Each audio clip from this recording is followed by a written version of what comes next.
Oh, the block! Swats it. No, did I have to clear? I don't know. I don't know. We don't have to clear. We don't.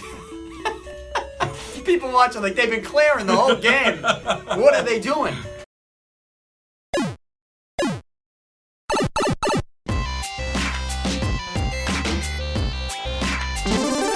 Ladies and gentlemen, it is time once again to pick up your sticks, and joining me today in the PYS universe is the one and only Slaine. What's up, Slaine? How's it going? What's going on?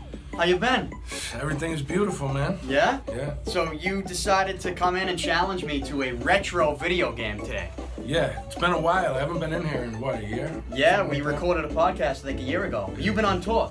I was, I've been in LA and doing the acting thing. I went on tour in Europe for 7 weeks over the summer. I shot a movie in Tulsa. And, just living life, having a good time, Nice. man. So glad to be back, though. Love being home. Settle in. Especially this time of year. This is the best time of year. The weather is perfect. We have the Patriots, and we have the Red Sox. Red Sox can make a great run. I'm worried about the middle relief, but, hopefully... Who isn't? Celtics, what I'm really looking forward to, too. I think this year, Jaylen Brown becomes a superstar, and Jason Tatum does as well. I think the Celtics are going to the finals. Going to the finals. I think they're going to go 7 games with Golden State in the finals, or the Lakers. I think the Lakers could maybe give Golden State a run for their money in the West. But I think the Celtics can legitimately win the title this year. Wow. I mean, this team could be better than the 08 team. Really. I don't think people understand how special of a player Jason Tatum is. And he is a beast. I think people know Kyrie Irving is special, but we have some superstars on this team. So you're talking about basketball, and we're trying to figure out what game we're going to play today, because we're going to play a retro game. I have all these old school games, and I have a game here. Jordan vs. Bird, one-on-one for Nintendo. I figure maybe we should fire this up. Let's do it. Jordan vs. Bird on Nintendo. Now this is going way back. We can do a lot of stuff here. Let's do a one-on-one full game. Do you want to be Bird? I'll be Bird. You'll be Bird.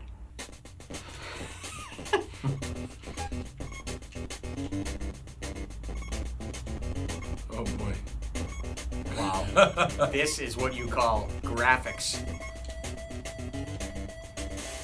Nice easy layup. Michael Jordan. Be like Mike. 5'2". I can hit those threes as well. Maybe not. Oh yeah, slam it. The subtle out of rebounding. Traveling? Michael Jordan, don't they know Michael Jordan never got called for traveling? Bird for 3. Whoa! Oh, he's on fire. This game is actually accurate to Bird's athleticism.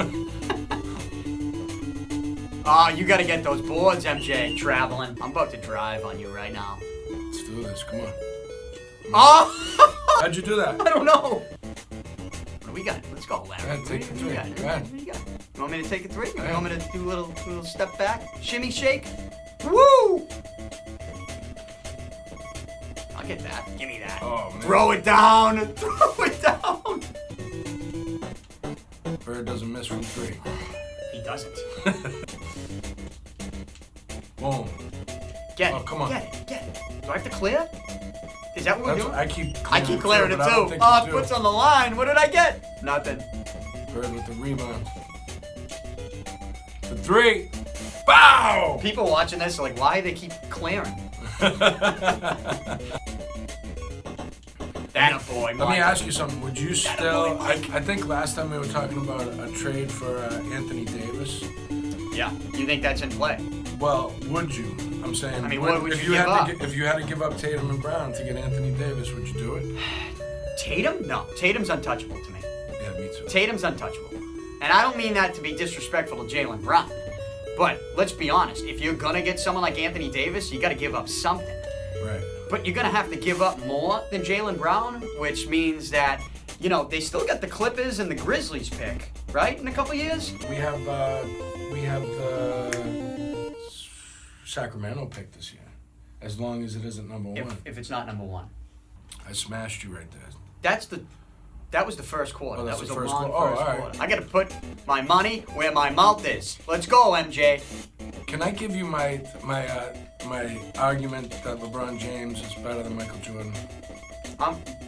Well, better how? Like, I think it's such a tricky conversation. If you ask me who the greatest basketball player of all time is, I'm going to tell you LeBron James. Because I just think LeBron James plays every position on the court. And he's so much... And he's so dominant. And he's so much further evolved. If you stuck James with his physical... I mean, he's basically... You know, people say he's a mixture between Jordan and Magic, which is true, but also Charles Oakley. You know what I mean? Because he's a monster, man. The guy is like... He's a beast. He's 6'9". He's built like an NFL player. Mm-hmm. He can pass better than Jordan. He can rebound better than Jordan. And, you know, the argument is, and I understand this one, because, you know, that Jordan was 6-0 in the finals and he won championships. But what a lot of people discount is the 80s were the golden era for basketball in the NBA. And he never advanced in the 80s, and he played in the 80s for 6 years. He advanced once all the legends of the 80s were gone or old.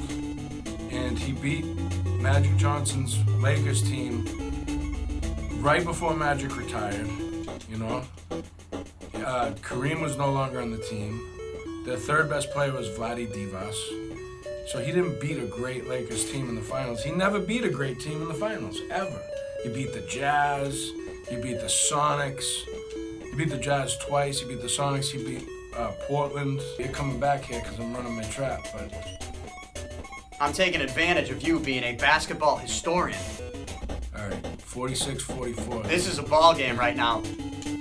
I mean, I'm shooting 85% from three. I gotta let it fly. Get the ball, dude. Get the ball. You're right there. Hit me with a windmill. All right, we'll take a layup. Takes the lead. You're on a run here. Can I call a timeout? I don't know. This is the slowest clock in the history of video games. Should I start firing up threes? Oh, crosses them up. Oh, boy. Be like Mike. Larry, you gotta be like Mike. How about this music, huh? This is a jam. So how's the music going with you? Break the cold streak. Everything is good, man. Last album I put out was about a year ago with Terminology. Me and Terminology were kind of rivals in the scene here in Boston for a long time. We're good friends now. We made an album together. DJ Premier did the single, and Everlast was on it. Bun B from Big Pimpin' fame with Jay-Z. You mentioned like beefs in the rap game. Yeah. Do you pay attention to, you know, like the Drake beefs that are going on right now? Who doesn't? Pusha T. If you're on social media, you know, I always do. I've never been like a battle rapper or anything like that, but I've been paying attention to the MGK Eminem. Oh, MGK Eminem. Yeah, what do you think of that?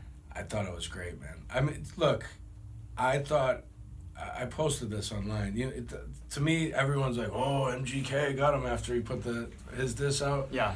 It's like, not really, man. At the end of the day, it's not just about the insults. It's about this. You're having it's about your skill level. And I tell people like this: the diss that Eminem put out, and the diss MGK put out, you could go home and memorize the MGK diss, and you could rap it. Anybody could. If you try to memorize the Eminem verse, and I dare you to come back and try to rap that. You can't, because the skill level, the breath control, the way, you know, his enunciation, all that his technique is too high. He's on Jupiter, especially compared to MGK. Yeah, but you're looking at it. I'll take the stance of somebody who wouldn't even really know, you know, like the ins and outs of, you mentioned breath control. I mean, you're noticing that. Right. I don't know that the average correct, but rap fan is noticing that stuff, and it is a big deal, obviously, but when you just look at who's getting the best of who outside of those things, who got the best of who in that? I still think Eminem. You think Eminem? Especially with the kill shot that just came out. To me, it's like, you know, a football team, you know, basically what Eminem did to Machine Gun Kelly to me is he beat him 52-7. And people are celebrating the touchdown that MGK scored. That's what it is, you know? And I think part of it is it's like the thing with LeBron James or Tom Brady. They're so good that people want to see a chink in the armor. They root for them to lose, and that's what it is. They're rooting for him to lose against an inferior competitor. We have to move on to the second half. Speaking of inferior competitors. I am winning 61-52. So let's begin third. I get the ball. MJ, might as well fire it up with a 3 to begin. Not feeling the threes today. Oh. But feeling the rebounds. Another rebound. We'll take it. I can't figure out the rebounds. I'm doing jumping jacks. You gotta run the clock out a little bit, huh? We got a shot clock. Oh, don't give him the lane. Don't give him the lane. To be fair, Bird's strong suit was never really defense. Traveling. Come on. Big call. It's a good call, ref. The refs are Where's not. the ref? They're not on my side usually, but today they are. Come on, Larry. No way. From 3. That's what you gotta do. Need the 5-point game. I'll give you those dunks all day. And Will you give me this? Put the 3 right in. Oh. That's how we respond. Jordan starts hitting threes. You might as well just wrap it up. You did not know what you were getting yourself into with this game, did you? I didn't. See, I'm not gonna lie. I used to play this game a lot as a kid. Did you? Yeah. I did. So it's like full disclosure here, like, you know. But, in fairness, I haven't played this game since 1992. You gave me the rope-a-dope here, then, is what you're saying to me. Larry's cooled off substantially from 3, I might add. Well, that's because he's getting fatigued. We are playing the longest game in the history of Jordan vs. Bird with 5-minute quarters. Fourth and final quarter. They keep giving me the ball. I will keep taking it, maybe because they have a lead. And I'll keep shooting threes. Because now they're going in for me. What'd you think of the Josh Gordon trade? I like it, man. I mean, he obviously has tremendous upside. He could be one of the top 10 receivers in the league with the right, if he can stay sober, you know? Yeah. And that's a difficult thing when you have this condition, you know what I'm saying? So I hope he can. Nobody's rooting for him more than me. I've had the same kind of struggles, you know? So, and I've been sober almost 5 years, so I know that it can be done. And I hope that he can do it here. But knowing what I know about it, it's hit or miss. You know what I'm saying? It's a lot of people try. That's the baffling thing with it is you try. I tried for a long time before I finally could. And you know, you can have everything in the world at your fingertips, the opportunity. You know, you never know what's gonna click to really break through to somebody who's struggles with drugs and alcohol, because it's really so much part of your. It's tied to so many things, from your identity to just the way that you cope with life. So, you know, I don't think like a particular football situation is gonna make him stay sober. I think he really needs to kind of embrace like the process that a lot of us do. So would you say, though, that placing him into finally a successful winning environment, literally putting his seat in the locker room right next to Tom Brady, I mean, that helps, obviously. I think it helps to some extent. I mean, look, it just gives the stakes are higher for him. Oh, okay, yeah, I see what you're But saying. I think maybe that, you know... You think the added pressure maybe could offset being in the winning environment? Look, man, you know, the way I feel about it, what I know about it, it's an illness. It's an illness. He's a sick guy. So, like, what I know about it is that no matter how bad he might want to, unless he really engages, like, in a recovery process on a daily basis, that he won't be able to stay sober. Like, you know, we use against our own will. We drink against our own will. Look, man, I'm rooting for him more than anybody. Like, whether or not he played for the Patriots or not, I'd be rooting for him, because I root for people who face that same, that thing in general. And I really hope he can kick it, and I hope he does it here. You know, because I'm a Patriots fan too. But you know what? I'm telling you, I think the Josh Gordon thing, I think it could end up working out. And, you know, people who get frustrated with it, I don't see why you would get mad, because if it doesn't work out the way the NFL is, you know, they'll just cut him. Yeah. Right? I mean, that's the thing. It's a low risk thing. Yeah, for you them. just cut him, and if he comes in, it's going to become apparent quickly whether he's doing the right thing or not. I said this in my podcast. Bill Belichick and the Patriots are going to be only as committed to Josh Gordon as Josh Gordon is committed to the Patriots and is committed to football. And if he shows up and he's not at any point, I mean, look, then they won't be committed to him anymore, and it's not like it's going to affect the organization long term. When he's gone, and you move on. I just completed the comeback with a 133-114 win.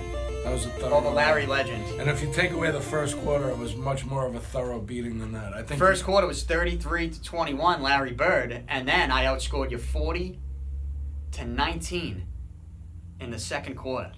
It was brutal. Third quarter was close. 32, Fourth quarter was 25 in the close. third, 40-37 in the fourth. But, you know, It was that it second started quarter. to get out of hand. It was the second quarter. We pulled away.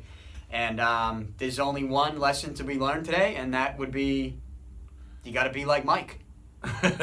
He's Slaine. I'm Danny Picard. This is Pick Up Your Sticks. Talk to you soon.